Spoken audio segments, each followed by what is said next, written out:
Meus queridos e amados irmãos, que a graça e a paz do Senhor seja com todos. Nós estamos nesta semana com mais uma lição da nossa escola bíblica dominical. Estamos, como uso dizer, em todas as nossas aulas, estudando as lições bíblicas que são publicadas pela CPAD, e nesse trimestre estamos estudando a supremacia de Cristo na carta aos Hebreus. É esta lição que nós temos apresentado toda semana. E estamos estudando muitos temas interessantes desta carta, e hoje nós vamos estudar a lição número 6 para 11 de fevereiro de 2018. Então será a lição que estará sendo estudada neste domingo próximo. Quero dizer aos irmãos que a nossa proposta, como falamos nos outros vídeos anteriores, é fazermos a construção de tópicos de forma criativa, que venham acrescentar no seu estudo. E em todas as lições nós vamos padronizar então 10 tópicos que estão dentro do contexto da nossa lição, respeitando o título da lição e respeitando, obviamente, os tópicos que já estão contidos na nossa lição. O nosso comentarista, ele coloca aqui no primeiro ponto a necessidade do crescimento espiritual como uma forma de nós perseverarmos na fé em tempos de apostasia. Também ele coloca em segundo lugar a necessidade da vigilância espiritual. E em terceiro lugar, ele coloca para nós a necessidade de confiar nas promessas de Deus. E nós vamos então trabalhar aqui 10 tópicos que vão nos ajudar nessa lição, ajudando a esclarecer esse assunto tão interessante. Na realidade, a nossa proposta é respondermos a pergunta: como perseverar na fé em tempos de apostasia? Como perseverarmos na fé em tempo de apostasia? Então, primeiro, queridos, vamos entender esta palavra que não é tão comum no nosso vocabulário, apostasia. A nossa lição coloca que apostasia é uma palavra que vem do grego apostasis, afastamento, é o abandono premeditado e consciente da fé cristã. Está aqui um conceito.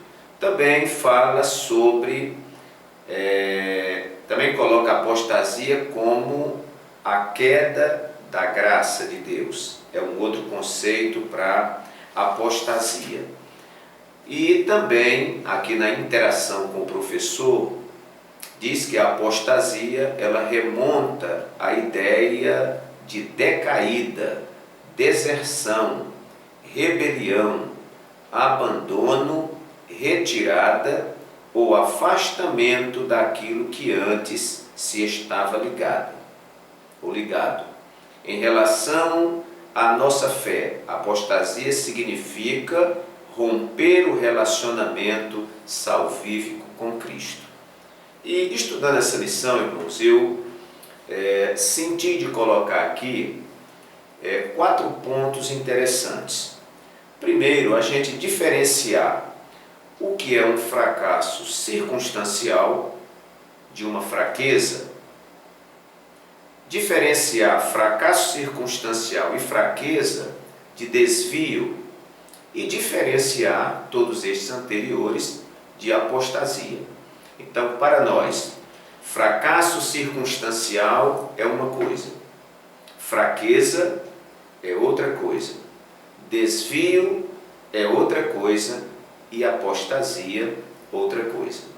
Então, todos são pecados, mas eles têm configurações diferentes. Por exemplo, nós temos o fracasso circunstancial.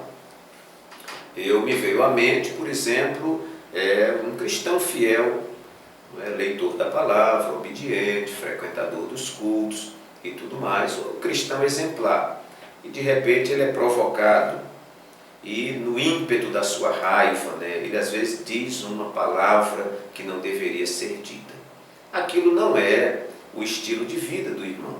Foi um momento circunstancial, não é, que ele se desequilibrou na sua carreira espiritual e ele cometeu ali um pecado. Disse uma palavra que não se deveria dizer, ou agrediu alguém, ou coisa desse tipo. Nós chamamos isso de fracasso circunstancial. Ele aconteceu, né, porque o irmão viveu uma determinada situação e por causa disso ele tropeçou e caiu. Nós temos o que eu denomino aqui de fraqueza, que é muitas vezes algo que está instalado em você. E você constantemente cai naquela fraqueza. Existem pessoas que têm uma inclinação para o álcool, né? Sabe que nós não admitimos isso, a palavra de Deus não admite isso, mas ele tem essa fraqueza. É alguém maravilhoso em todas as áreas da sua vida, mas tem aquela fraqueza. Outros na área sexual, não é? E ele também comete aquela fraqueza e vive lutando, vive chorando, vive batalhando. Eu preciso vencer isso. Outros não sabem segurar a língua, né? São fofoqueiros de profissão. E aí eles também têm essa fraqueza. Olha, eu não sei saber de uma novidade para não comunicar para os outros. É uma fraqueza. Você vai ver um conjunto de virtudes nesse irmão e nessa irmã, mas existe aquela fraqueza instalada. Ele deve se livrar disso aí. Existe o desvio, que nós colocamos numa categoria, quando alguém abandona a igreja, abandona a Bíblia, abandona o convívio com os irmãos, não é? Abandona o seu departamento e ele cai nesse mundão e muitas vezes vai cometer pecados que entristecem a Deus. E esta pessoa, mesmo estando no mundo, ele às vezes está lá no bar, mas ele chora se lembrando da casa de Deus. Ele está em lugares inadequados, mas ele não admite que ninguém zombe do Evangelho, nem zombe dos crentes, nem zombe da palavra, né? Ele mesmo estando desviado, ele briga por essas questões de fé. Essa pessoa está desviada, né? E nós temos aqui o apóstata, né? O apóstata é o que nós vimos aqui.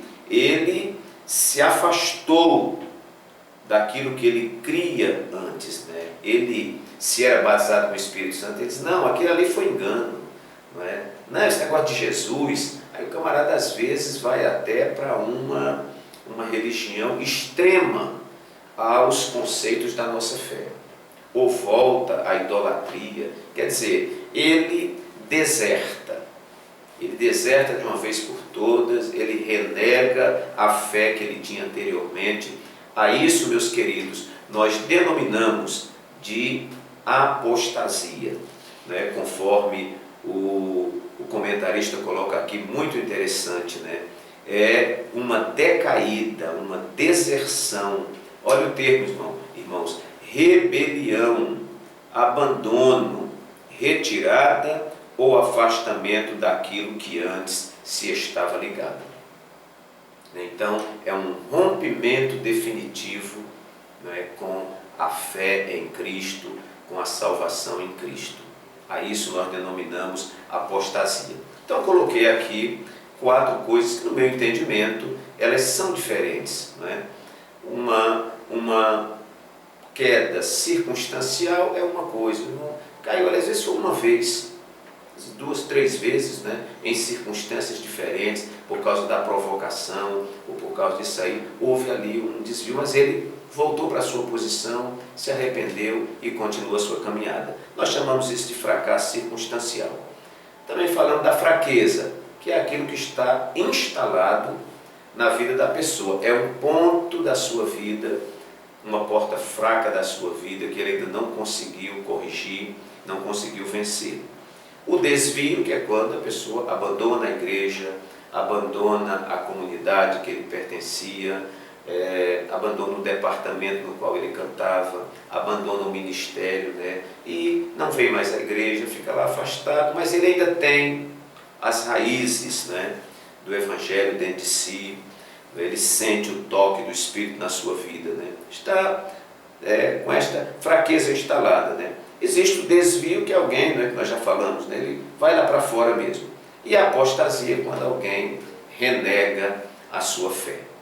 Muito bem, mas queridos, a nossa lição, ela propõe uma resposta, né? Como perseverarmos na fé em tempos de apostasia. E eu queria colocar agora os 10 tópicos, né, que nós temos elaborado aqui. Primeiro, conhecendo e prosseguindo no conhecimento do Senhor. Conhecendo e prosseguindo no conhecimento do Senhor. No livro do profeta Oséias, capítulo 6 e versículo 3, há uma declaração: conheçamos e prossigamos em conhecer ao Senhor. Conheçamos e prossigamos em conhecer ao Senhor. Oséias 4, versículo 6 diz assim: o meu povo foi destruído porque lhe faltou conhecimento. Paulo escreve aos Coríntios na sua primeira carta, e nós queremos ler aqui, primeira carta de Paulo aos Coríntios, capítulo 3, foi até um tema da nossa aula hoje, do nosso curso de teologia, quando Paulo diz aos Coríntios, ele diz assim: e eu, irmãos, não vos pude falar como a espirituais, mas como a carnais, como a meninos em Cristo. Com leite vos criei, e não com manjar, porque ainda não podíeis, nem tampouco ainda agora podeis. Mas Paulo esperava que essa igreja já tivesse atingido um nível de maturidade. Então, meus queridos, como nós vamos perseverar na fé em tempos de apostasia? Prosseguindo no conhecimento do Senhor. Nós temos ensinado muito aqui à igreja e temos dito: olha, irmãos, não existe vida cristã parada, vida cristã estagnada. Ou o cristão está avançando, ou o cristão está regredindo. Ou o cristão está subindo, ou o cristão está descendo. Mas não existe vida cristã paralisada, vida cristã estagnada. Então, quando nós aceitamos Jesus, nós costumamos construir e falar sobre os passos da salvação. Quais são os passos dessa salvação? Nós relacionamos aqui. Primeiro, irmão, primeiro passo, ouvir a palavra de Deus. Segundo passo, crer na palavra de Deus e recebê-la em sua vida. Você ouve a palavra, crê na palavra, recebe em sua vida. Qual é o terceiro passo? Arrependimento.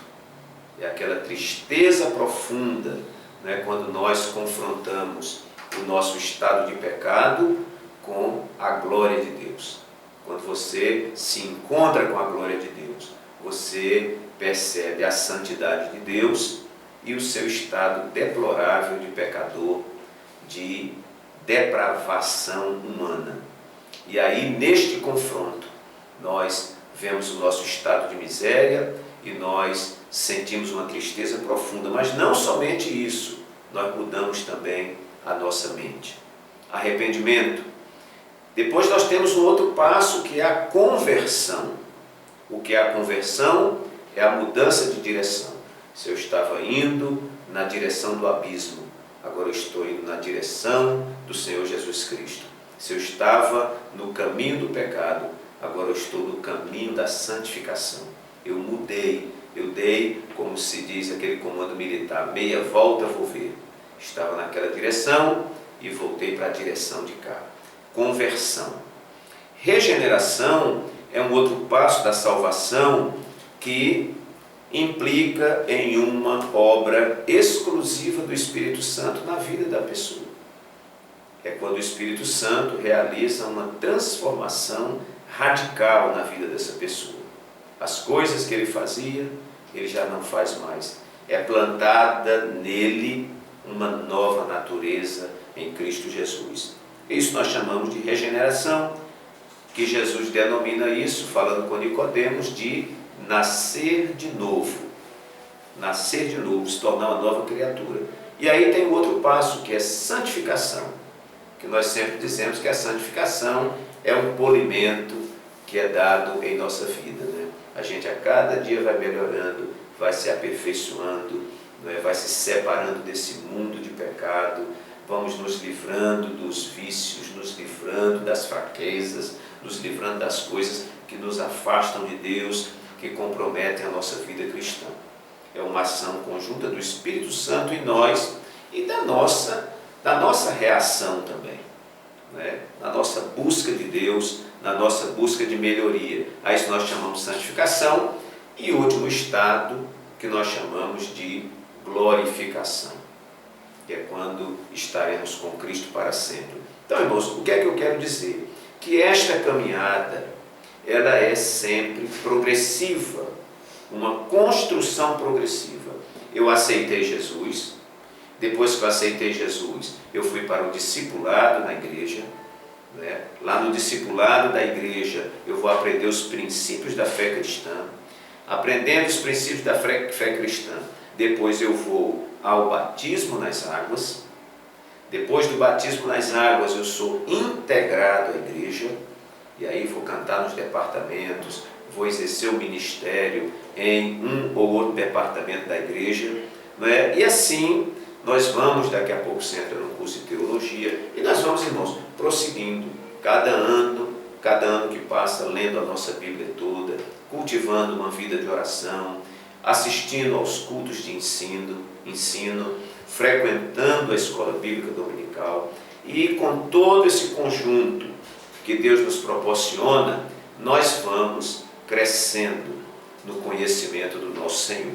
Então, é crescendo nesse conhecimento, vencendo essa estagnação, que nós vamos perseverando na fé em tempos de apostasia. Glória a Deus nas maiores alturas. Em segundo lugar, como nós vamos perseverar na fé em tempos de apostasia?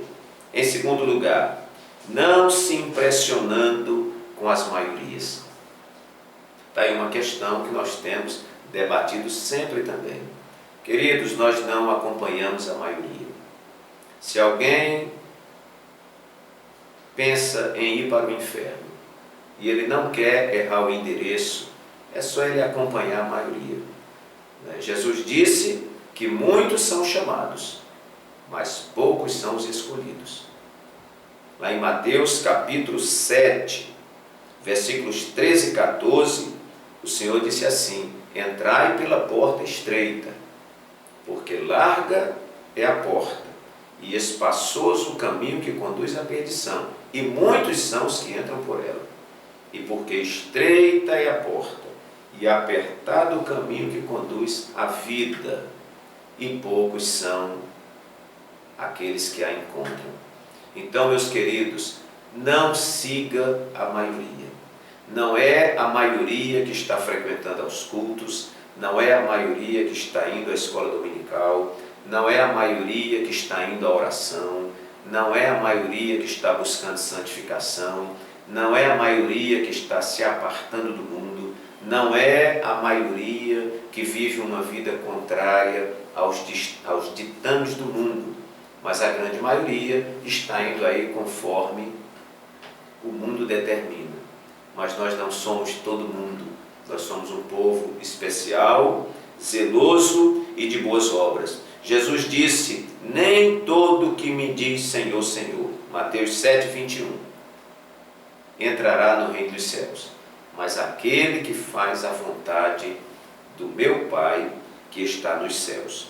Há um texto clássico aqui, que eu vou parafrasear, que está lá em João, capítulo 6, versículos 60 a 68, quando Jesus dá um discurso e a multidão não concorda com aquilo que Jesus está dizendo. Porque Jesus disse que aquele que não comesse a sua carne e não bebesse o seu sangue não teria parte com ele. E aí eles não aceitaram, disseram: duro é este discurso. E a Bíblia diz que um a um foi saindo. Um a um foi saindo, ficou Jesus e uma minoria dos seus discípulos. E Jesus olhou para os discípulos e disse assim: quereis vós também retirar-vos? Pedro toma a palavra e diz assim: Senhor, para onde iremos nós, se só tu tens as palavras de vida eterna? Quem foi e quem ficou? A maioria foi, a minoria ficou. Deus deu uma ordem para Noé evangelizar, para Noé pregar a sua geração. E mandou que ele construísse uma arca para salvar aqueles que crescem na pregação, juntamente com aqueles animais. Queridos, Noé trabalhou naquela arca tantos anos. Só entrou Noé, sua esposa, seus 3 filhos e suas 3 noras. 8 pessoas entraram na arca e o mundo foi submergido pelo dilúvio. Então, meus queridos, vocês querem perseverar na fé em tempo de apostasia? Não siga a maioria. Mas todo mundo está fazendo, todo mundo está usando, todo mundo está comendo, todo mundo está bebendo, todo mundo está fazendo isso. Todo mundo. Você não é todo mundo. Você é um servo do Deus Altíssimo que tem discernimento espiritual e que não pode acompanhar porque a maioria está indo por ali. Glória a Deus. Em terceiro lugar, como eu posso perseverar em tempos de apostasia? Cultivando uma vida de oração. Aqui na igreja, Assembleia de Deus do Pinheiro, em Maceió, nós temos pedido aos irmãos: meus irmãos, vamos separar pelo menos 15 minutos para nós entrarmos no nosso quarto, fecharmos a porta e orarmos ao Senhor. Não são 15 horas, são 15 minutos. Então, o marido tira lá seus 15 minutos, a esposa tira lá seus 15 minutos, e depois eles quiserem fazer a oração juntinho, que também é muito bom, maravilha. Mas a nossa proposta aqui é: irmão, tire 15 minutos de oração por dia. Ache um jeito, entre no quarto, porque você precisa deixar esse legado para a sua família, para os seus filhos. Nossos filhos precisam dizer: eu lembro do meu pai lendo a Bíblia, eu lembro do meu pai orando. Não podemos construir uma geração, meus irmãos, que vai se lembrar: eu vi meu pai muitas vezes no WhatsApp, no Facebook, na internet.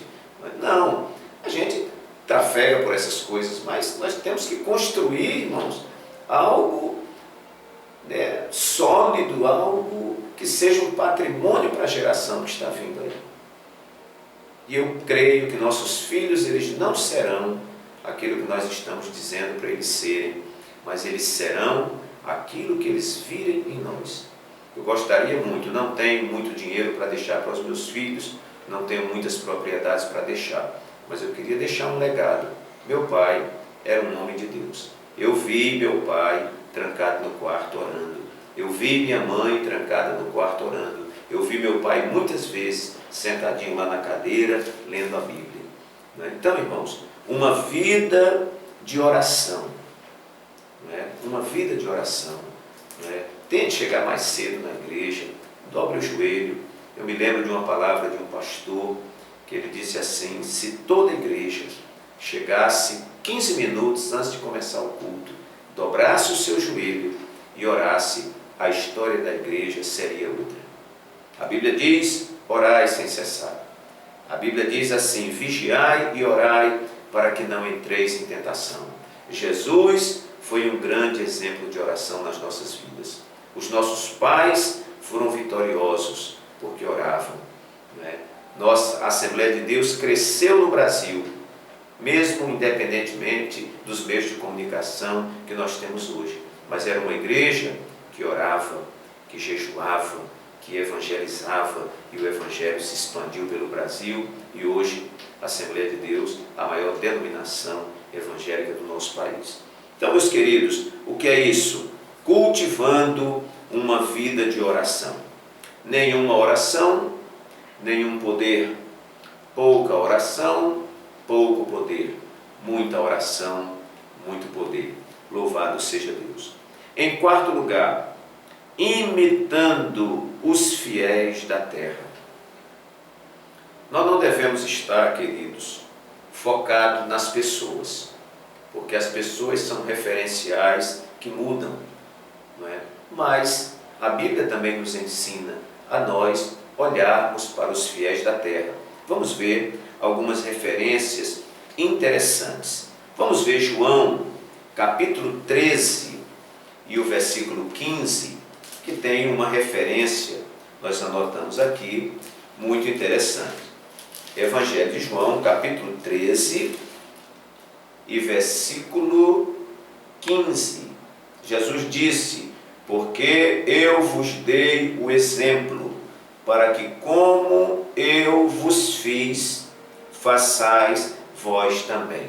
Jesus tinha lavado os pés dos seus discípulos. Vamos ver outra referência. Segunda carta de Paulo aos Tessalonicenses, capítulo 3. Temos aqui outra informação interessante. Segunda Tessalonicenses 3, versículo 9. Paulo diz assim: não porque não tivéssemos autoridade, mas para vos dar em nós mesmos exemplo, para nos imitardes. Aliás, Paulo vai dizer, lá em 1 Coríntios 11, primeiro, ele diz: sede meus imitadores, como também eu sou de Cristo. E nós temos também outra referência interessante aqui, 1 Timóteo 4,12, está aqui bem pertinho, 1 Timóteo, capítulo 4 e versículo 12. Paulo diz a Timóteo: ninguém despreze a tua mocidade, mas sê o exemplo dos fiéis, na palavra, no trato, na caridade, no espírito, na fé e na pureza. Então, querido, você quer ser bem-sucedido? Você quer perseverar em tempos de apostasia? Olhe o exemplo dos fiéis. Nós temos que ter comunhão, nós temos que amar os nossos irmãos, nós temos que perdoar os nossos irmãos. Agora, você não pode acompanhar todas as pessoas. Não, nós temos na igreja pessoas que você vê são frequentes à igreja, pessoas que você não vê eles em ambientes suspeitos, pessoas que honram pai e mãe, pessoas que andam com a Bíblia, pessoas que têm um bom testemunho. Olha, meu irmão, se acompanhe com esta pessoa, porque você será bem sucedido. Quem anda com os sábios será um sábio. E vovozinha já dizia no passado: diga-me com quem tu andas, e eu direi quem tu és. Quem se mistura com porco, já dizia vovozinha, né? Farelo come. Então, nós precisamos ser seletivos naqueles que nós observamos, naqueles que nós acompanhamos, naqueles que nós copiamos o seu exemplo. Glória a Deus. Então, nós vemos na carta aos Hebreus, que é a carta que nós estamos estudando, capítulo 11, nós temos ali, irmãos, o elenco dos heróis da fé. E aí no capítulo 12, o início do capítulo 12, o escritor diz: portanto, nós também, pois que estamos rodeados de uma tão grande nuvem de testemunhas. Quem são essas testemunhas? Os heróis da fé do capítulo 11. Nós que estamos rodeados de uma tão grande nuvem de testemunhas, de mártires lá do passado. Deixemos o pecado e o embaraço que tão de perto nos rodeia e corramos com paciência a carreira que nos está proposta, olhando para Jesus e ao autor e consumador da nossa fé. O que o escritor quer dizer para nós? Né? Quando você achar que as coisas estão demorando, né? Olhe para Abraão, que foi um herói da fé. Olhe para Jacó, olhe para Isaac, olhe para Raabe, olhe para José, olhe para todo aquele elenco. E cada um herói da fé daquele viveu uma situação, mas ele superou esta situação pela fé. Gideão, né, que de 22 mil homens, ficou com 300 homens e venceu aquela grande batalha. Né? Olhemos para esses exemplos. Então, queridos, nós temos os exemplos das Escrituras e nós temos os exemplos vivos que estão em nosso meio. Pessoas que têm um bom testemunho, um bom caráter e que a gente pode acompanhar. Você, nós, imitando os fiéis da terra, seremos bem-sucedidos em tempos de apostasia. Em quinto lugar, como perseverar na fé em tempos de apostasia? Vou lhe dar uma receita de ouro. Ocupando-se na obra de Deus, no serviço de Deus. Olha, irmãos, como é bom um crente ocupado na obra de Deus. Os antigos já diziam que mente desocupada é oficina de Satanás. É muito bom. Eu me lembro quando eu me converti em 1978, isso eu tenho falado muito e agora eu vou falar para o Brasil e para o mundo. Nós aceitamos Jesus como Salvador dia 15 de janeiro de 1978 em Paulo Afonso, e naquela igreja, naquela época, nós frequentávamos 11 reuniões por semana. Então nós tínhamos domingo, 4 horas da manhã, tinha oração matutina, 6 horas da manhã tinha um culto que nós realizávamos em uma feira, 9 horas da manhã tinha escola dominical, 3 horas da tarde tinha evangelização, domingo à noite o grande culto, segunda-feira culto na praça, terça-feira culto de oração e doutrina, quarta-feira uma reunião fechada para os jovens treinarem pregação, quinta-feira culto público, sexta-feira culto de oração e doutrina e sábado nós estávamos nos ensaios dos departamentos e tudo. Irmão, não sobrava tempo nem para pecar. Então nós estávamos ali ocupados na obra de Deus. Professor de escola dominical, tocava numa banda, cantava num coral, cantava num conjunto. E isso é muito bom na construção da sua vida cristã. Está, meu querido, ocupado na obra de Deus. Ninguém foi chamado para ser apenas um mero espectador na casa de Deus. É bom que você vá se amarrando com essas coisas, num bom sentido. Porque às vezes você está em casa, aí bate o desânimo, você diz, mas hoje eu não vou para o culto, mas você canta no coral. Mas eu vou porque senão o presidente do departamento ele pode reclamar da minha ausência e tal. Mesmo que essa não seja a motivação tão correta, mas isso te dá um impulso, te coloca para frente, né? Te ajuda nessa batalha. Então, queridos, aquele que está ocupado na obra de Deus, com a mente ocupada, ele não vai ter tempo para se desviar para outras coisas que estão acontecendo ao seu redor. Ele está ocupado na obra de Deus. Ocupado na obra de Deus. Então, receba esse conselho pastoral. O que você está fazendo na obra de Deus? Não, pastor, eu vou à igreja e assisto ao culto, termino o culto, eu dou um abraço no irmão, um abraço na irmã e vou para a minha casa. Meu querido, é muito pouco. Deus te deu um talento que só você pode usá-lo. A obra de Deus não vai sofrer solução de continuidade porque você está deixando de fazer o que deveria fazer. A obra de Deus não vai parar, mas ninguém vai fazer o trabalho que você faz como você faz, porque esse talento foi confiado a você, foi confiado à senhora, foi confiado ao Senhor. Então, só você pode fazer esse trabalho e outro não vai fazer. Então, meu querido, se ocupe na obra de Deus. Não seja um mero espectador desta obra. Não, se ocupe nesta obra. Trabalhe para Deus. Pergunte a Deus qual é o meu talento. O que foi que Deus me deu para fazer? E faça. Hoje nós vivemos um século de tanta ocupação, um século de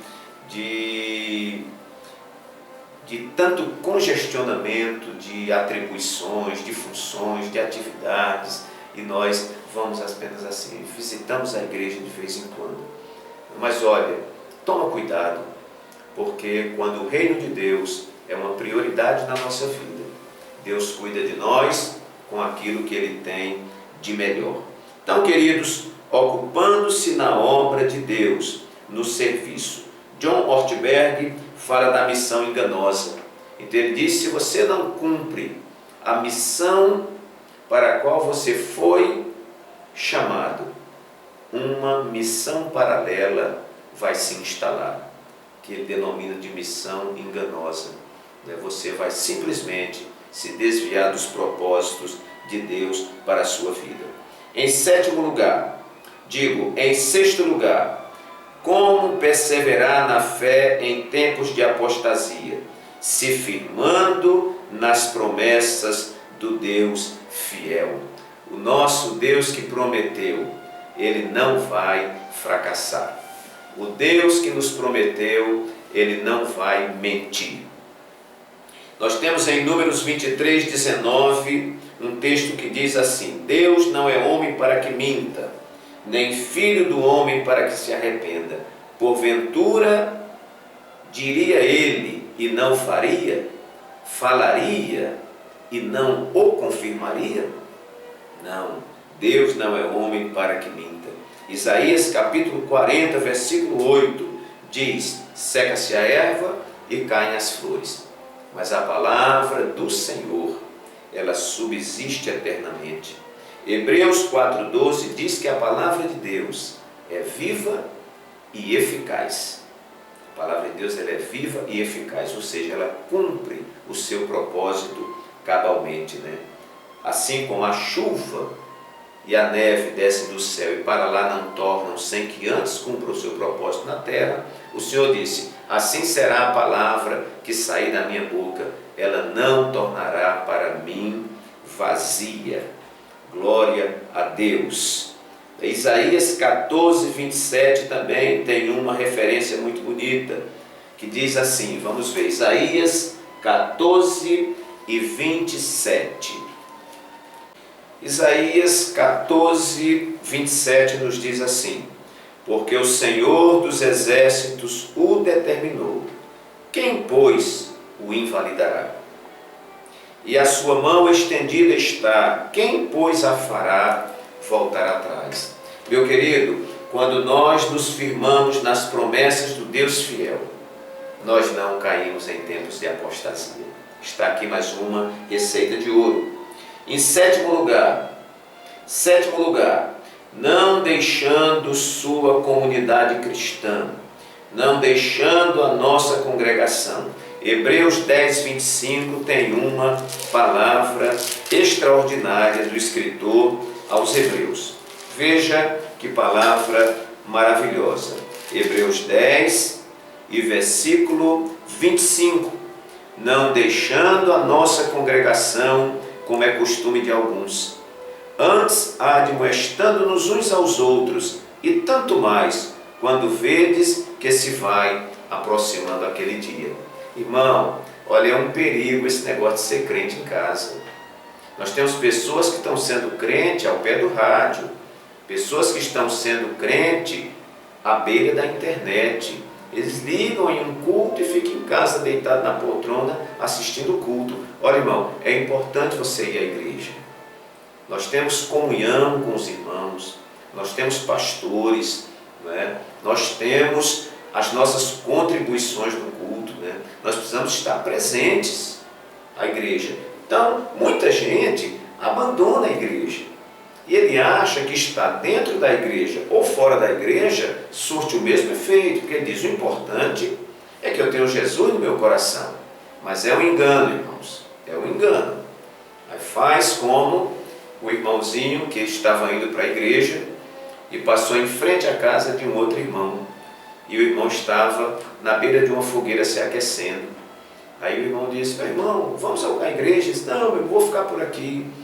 Aí aquele irmão que estava indo à igreja ficou ali pertinho dele, tirou uma brasinha assim da fogueira, colocou assim do lado, aí conversou com ele mais um pouquinho, se levantou e foi embora. E aquele irmão que estava se aquecendo na beira da fogueira ficou olhando para aquela brasinha E depois ele disse àquele irmão: meu irmão, eu entendi sua mensagem. O senhor quis dizer que o fato de eu não ir à igreja, eu estava com aquela brasinha que me afastei da fogueira. E fui criando cinza e foi se apagando. Porque a nossa comunhão, irmãos, conta-se não, a Bíblia registra, em Atos 2, 42 por aí, que a igreja permanecia na doutrina dos apóstolos, na comunhão, no partir do pão, nas orações, e vocês permaneciam juntos em todas essas tarefas, e Deus abençoou. É preocupante quando nós vemos um crente que parou de ir à igreja, parou de ir ao culto, vai à igreja no domingo, às vezes à noite, vai na igreja no dia da Santa Ceia. Olha, irmão, há pessoas que estão aí nas suas faculdades, que estão trabalhando, estão impossibilitados. Nosso patriarca aqui, nosso pastor José Neco, de saudosa memória, ele dizia: olha, não deixe o seu lugar aparecer vazio. Não deixe seu lugar aparecer vazio. Esteja presente. Ele, certa feita, chegou muito cansado em casa e ele disse: eu não vou ao culto de terça-feira. O culto de terça-feira aqui é o nosso culto central de doutrina com o nosso pastor presidente. Esse eu não vou, estou muito cansado. E de repente uma voz no ouvido dele disse: e se o que você vai precisar amanhã for dito hoje na igreja? E ele levantou, cansado como estava, foi, chegou na igreja. O missionário Eurico Bergsten, de saudosa memória, estava ministrando a palavra e ele voltou renovado. Aquilo que ele recebeu naquele dia, ele ia precisar tempos depois. Então, irmão, não caia na armadilha. Se você não pode, você não pode. Nosso saudoso pastor dizia assim: dê o que você tem, faça o que você pode e o que você sabe fazer da melhor maneira que você puder fazer, e Deus não vai lhe cobrar mais nada. Então, pastor, eu não posso ir à igreja todos os dias. Amém, irmãos, Deus vai te guardar. Pastor, eu só posso ir aos domingos. Venha, meu irmão, chegue, nem que seja 15 para as 9, mas venha ao culto. Agora, se você pode estar passando o programa favorito na televisão, pode estar passando o que estiver, irmão, vá à casa do Senhor. Isto é uma forma de você se fortalecer e você vencer em tempos de apostasia. O salmista disse: alegrei-me quando me disseram, vamos à casa do Senhor. No Salmo 84, ele diz também uma expressão muito bonita de alguém que valorizava os atos do Senhor, a casa do Senhor. Ele diz assim: olha, quão amáveis são os teus tabernáculos, Senhor dos exércitos. A minha alma está anelante e desfalece pelos atos do Senhor. O meu coração e a minha carne clamam pelo Deus vivo. Até o pardal encontrou casa e a andorinha ninho para si e para a sua prole, junto dos teus altares, Senhor dos exércitos, Rei meu e Deus meu. E ele encerra dizendo: bem-aventurados os que habitam em tua casa, louvar-te-ão continuamente. Então, queridos, não deixando a sua congregação, não deixando a sua comunidade cristã, não deixando de frequentar ao templo, de ir à igreja, isto é uma arma para que a gente persevere na fé em tempos de apostasia. Em oitavo lugar, sendo vigilante. Não vou me alongar nesse tópico, mas você precisa não só orar, não só ler a Bíblia, mas você precisa vigiar. A parábola das 10 virgens, no capítulo 25 de Mateus, nos conta essa história. Era importante as virgens estarem vestidinhas de branco, quem sabe? Ok. Era importante elas terem lamparina, era importante e elas tinham, mas não vigiaram quanto ao combustível. E aí, na hora que o noivo apareceu, e que bradou-se, aí vem o noivo, 5 delas que eram imprudentes não tinham o combustível da lamparina, não tinham a reserva, e aí não puderam entrar para as bodas. Vigie, não só ore, Não só leia a Bíblia, não só vai à igreja, mas vigie também. Em nono lugar, guardando-se das falsas doutrinas, dos modismos e das heresias. Vamos ver o que Paulo diz a Timóteo em 2 Timóteo capítulo 3. Paulo dá uma palavra para Timóteo, aquele seu discípulo, mostrando algo muito interessante. 2 Timóteo capítulo 3 e o versículo 1 nos diz assim: sabe, porém, isto, que nos últimos dias sobrevirão tempos trabalhosos, porque haverá homens amantes de si mesmos, avarentos, presunçosos, soberbos, blasfemos, desobedientes a pais e mães, ingratos, profanos, sem afeto natural, irreconciliáveis, caluniadores, incontinentes, cruéis, sem amor para com os bons, traidores, obstinados, orgulhosos, mais amigos dos deleites do que amigos de Deus. Foi o panorama que Paulo viu, e estava mostrando aqui para Timóteo.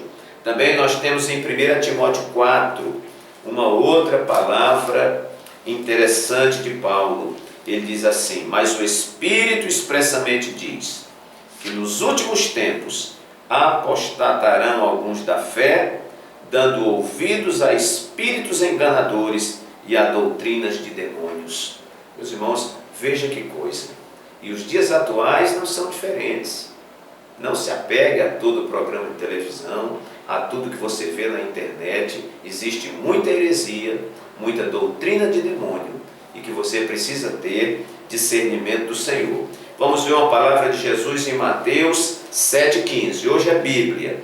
Mateus capítulo 7 e versículo 15. O que Jesus diz? Acautelai-vos, porém, dos falsos profetas, que vêm até vós, vestidos como ovelhas, mas interiormente são lobos devoradores. E eu fecho esse tópico com a palavra do Paul Washer. Ele diz assim, que a maior marca de um falso profeta é quando ele diz tudo aquilo que você gosta de ouvir. Se este profeta diz somente o que você gosta de ouvir, ele tem todas as ferramentas para ser um falso profeta. Porque a palavra de Deus, ela confronta a nossa alma, confronta as nossas vidas, para extrair de nós o nosso melhor. E queridos, em 10º e último lugar, munindo-se dos dons espirituais. Está aí mais uma ferramenta para perseverar na fé em tempos de apostasia. Munindo-se dos dons espirituais. A Bíblia nos fala do dom da palavra da sabedoria. A Bíblia nos fala do dom da palavra de conhecimento. A Bíblia nos fala do dom de profecia. A Bíblia nos fala do dom de variedade de línguas e de interpretação das línguas.